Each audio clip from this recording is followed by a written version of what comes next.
दर्शक बंधु मु शिक्षक प्रदीप्त कुमार लेंका आपण को गोटे सुंदर ट्रिक आपण को जनइबी जो द्वारा कि आपण माने जो छोट पिला मिलीमिला रोग होची से मिलीमिला को आमे निश्चित भाव में प्रतिरोध करि परिबा। तेणु कौन करबा ना मिलीमिला को भल करबा को हेले आमे प्रथमे गोटे बरकोली गछ मूल को जीवा। ये बरकोली पत्र अगी पत्र जो पत्रटा मोड़ी हेइतबो एमदी सेमती 8टी पत्र तादरू आनिबा बरकोली आ गोटे अळैच नबा से अळैचर चोपा को फोपाड़ी देबा तार जेतक मंजी थबो समस्त मंजी की मध्य एकत्र करबा। तापरे कोन करबा ना गोटे लवंग आनिबा लवंग फूल को बाहर करी फोपाड़ देबा लवंगटी मध्य तार एकत्र करबा।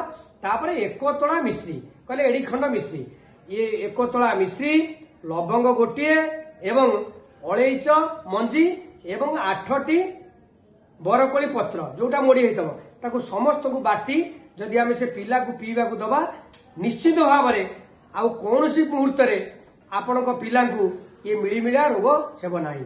यह बहु परीक्षित देखा जाइछि भारत रे 1933 मसीहा ठारू ये औषध प्रयोग करबा द्वारा प्राय पिला को मिलीमिला रोग हुए नाही।